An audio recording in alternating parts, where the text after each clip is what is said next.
नमस्कार, मैं हूं आपके साथ आस्था कौशिक। आज पूरे देश की नजरें टिकी हुई थी लोकसभा में प्रियंका गांधी के भाषण पर, क्योंकि ये प्रियंका गांधी का संसद में पहला भाषण था। प्रियंका बोली और जमकर बोली।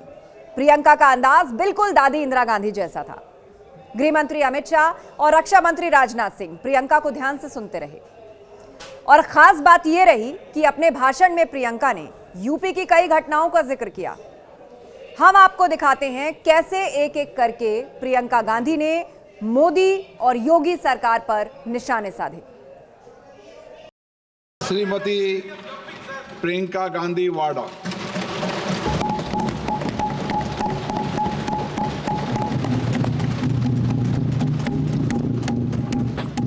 नमस्कार। माननीय अध्यक्ष महोदय जी, आज आपने मुझे इस सभा में बोलने का मौका दिया, इसके लिए मैं आपकी बहुत बहुत आभारी हूँ।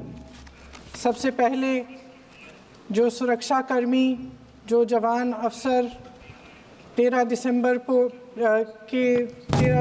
को संसद की सुरक्षा के लिए शहीद हुए, उनके प्रति मैं श्रद्धांजलि व्यक्त करना चाहती हूँ। महोदय, हजारों साल पुरानी हमारी देश की धर्म की एक पुरानी परंपरा रही है। ये परंपरा संवाद, चर्चा की रही है। एक गौरवशाली परंपरा है जो दर्शन ग्रंथों में, वेदों में, उपनिषदों में दिखती है। वाद विवाद और संवाद की हमारी पुरानी संस्कृति है। अलग अलग धर्मों में भी, इस्लाम में, सूफियों में, बौद्ध धर्म में, जैन धर्म में, सिख धर्म में भी ये वाद संवाद, ये चर्चा बहस, इसकी संस्कृति रही है। इसी परंपरा से उभरा हमारा स्वतंत्रता संग्राम। हमारा स्वतंत्रता संग्राम विश्व में एक अनोखा संग्राम था, एक अनोखी लड़ाई थी जो अहिंसा और सत्य पर आधारित थी। ये वाद संवाद की जो परंपरा है, इसको इस संग्राम ने आगे कैसे बढ़ाया? क्योंकि ये जो संग्राम था, ये जो लड़ाई थी हमारी आज़ादी के लिए, एक बेहद लोकतांत्रिक लड़ाई थी।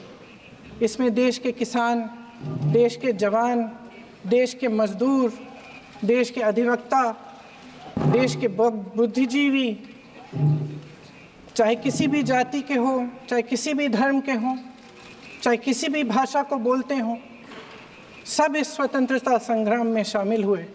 सब ने हमारे देश की आज़ादी की लड़ाई लड़ी।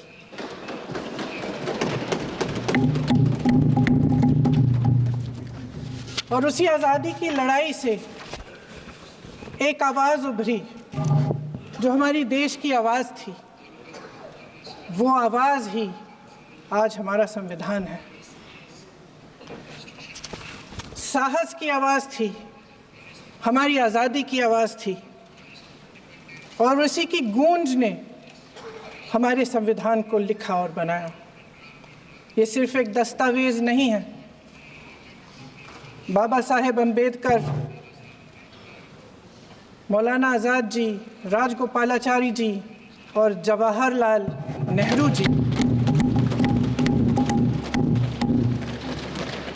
और उस समय के तमाम नेता, जैसे आपने कहा, इस संविधान को बनाने की जो कार्य में सालों के लिए जुटे रहे। हमारा संविधान इंसाफ, उम्मीद, अभिव्यक्ति और आकांक्षा की वो ज्योत है जो हर हिंदुस्तानी के दिल में जलती है। अध्यक्ष महोदय, इस ज्योत ने हर एक भारतीय को ये पहचानने की शक्ति दी कि उसे न्याय मिलने का अधिकार है, कि उसमें अपने अधिकारों के लिए आवाज़ उठाने की क्षमता है, कि जब वो आवाज़ उठाएगा तो सत्ता को उसके सामने झुकना पड़ेगा। इस संविधान ने हर एक देशवासी को ये अधिकार दिया कि वो सरकार बना भी सकता है और सरकार बदल भी सकता है। ये जोत जो हर हिंदुस्तानी के दिल में जलती है, उसने हर हिंदुस्तानी को ये विश्वास दिया कि देश की संपत्ति में, देश की दौलत में, संसाधनों में उसका भी हिस्सा है, कि उसे एक सुरक्षित भविष्य की उम्मीद का अधिकार है, कि देश बनाने में भी उसकी भागीदारी है। उम्मीद और आशा की ये जोत मैंने देश के कोने कोने में खुद देखी है। उन्नाव में मैं एक रेप पीड़िता के घर गई, उसे जलाकर मार डाला था। वो शायद 20-21 साल की होगी। हम सब के बच्चे हैं। हम सोच सकते हैं कि अगर हमारी बेटी के साथ बार बार बलात्कार हुआ और फिर जब वो अपनी लड़ाई लड़ने के लिए गई तो उसको जलाकर मार डाला गया होता तो हम पर क्या बीतती। मैं उस बच्ची के पिता से मिली। उसके खेत जलाए गए थे, उसके भाइयों को पीटा गया था, उसके पिता को बाहर से, घर के बाहर घसीट कर मारा गया था। उस पिता ने मुझे बताया कि बेटी, मुझे न्याय चाहिए। मेरी बेटी अपने एफआईआर को दर्ज करने के लिए जब ज़िले में गई तो उसको मना किया गया। अगले ज़िले में जाना पड़ा उसे। वो रोज़ सुबह 6 बजे उठकर तैयार होकर अकेली अपने मुकदमे को लड़ने के लिए अगले ज़िले में ट्रेन से जाती थी। उसके पिता ने मुझे कहा कि मैंने उससे कहा, बेटी अकेले मत जाओ, छोड़ दो ये लड़ाई। लेकिन उसकी बेटी ने उसको जवाब दिया कि नहीं पिताजी, मैं अकेली जाऊंगी, मैं लड़ूंगी, ये मेरी लड़ाई है, मैं इसको लड़ूंगी। ये लड़ने की क्षमता, ये हिम्मत उस लड़की को और करोड़ों भारत की नारियों को हमारे संविधान ने दी। आगरा में मैं अरुण वाल्मीकि के घर गई। अरुण वाल्मीकि पुलिस स्टेशन में काम करता था, सफाई का काम करता था। आप सोच सकते हैं हमारी तरह उसका भी परिवार था। नई नई शादी हुई थी, 2-3 महीनों का बच्चा था। पुलिस स्टेशन में चोरी हो गई। चोरी का इल्ज़ाम उस पर लगाया गया। उसके पूरे परिवार को उठाकर पुलिस स्टेशन में ले गए। आप हंस रहे हैं, लेकिन ये गंभीर बात है। गंभीर बात। शर्म करो, शर्म। अरुण वाल्मीकि को पीट पीट के मार डाला, उसकी बीवी को पीटा, उसके पिता के नाखून निकाले, उसके पूरे परिवार को पीटा गया। जब मैं उस जवान महिला से मिलने गई जो अभी अभी विधवा हुई थी, तो उसने मुझे कहा कि दीदी, हमें सिर्फ एक चीज़ चाहिए, हमें न्याय चाहिए और हम इस न्याय के लिए लड़ते रहेंगे, चाहे कुछ भी हो जाए। ये हिम्मत उस महिला को हमारे संविधान ने दी।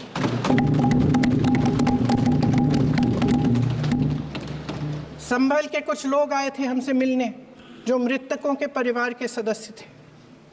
उसमें 2 बच्चे थे, अदनान और उजैर। आप सुनिए। उसमें 2 बच्चे थे, अदनान और उजैर। एक बच्चा मेरे बच्चे की उम्र का है, दूसरा उससे छोटा 17 साल का है। दर्जी के बेटे थे। दर्जी का एक ही सपना था कि वो अपने बेटों को पढ़ाएगा, लिखाएगा।